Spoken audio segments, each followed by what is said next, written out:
Orang sekarang ni masih bercakap lagi pasal tragedi aksiden bas dekat Great baru-baru ni. Aku tak nak sembang pasal kemalangan ni, aku tak nak sembang pasal punca, siapa salah, siapa betul. Aku just nak cakap pasal something yang menarik dekat mata aku, iaitu pasal solidariti orang Perak. Korang perasan tak? Dari raja dia, dari menteri besar dia, sampailah ke rakyat dia. Semua bersolidariti tak kira kaum, agama dan bangsa. Kita boleh tengok Sultan Nazrin turun sendiri menyantuni mangsa dan keluarga.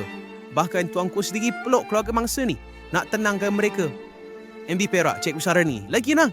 Dia kerah semua jabatan dan agensi nak bantu. Dia bagi duit belanja dan penginapan lagi. Dia siap arrange escort nak pastikan semua jenazah sampai ke negeri Terengganu dan selamat. Indirectly, dia didik orang Perak untuk sama-sama bersolidariti, untuk sama-sama membantu.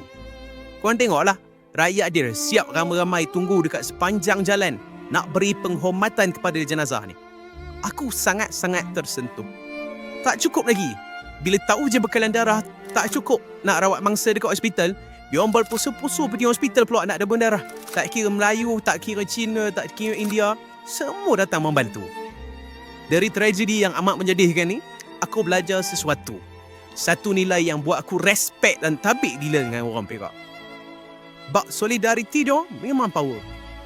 Dekat sini kita boleh nampak macam mana pemimpin mereka mendidik rakyatnya untuk bersolidariti atas nama manusia dan sifat ihsan. Itulah kehebatan orang Perak. Kepada orang Perak, korang memang terbaik. Terima kasih orang-orang baik.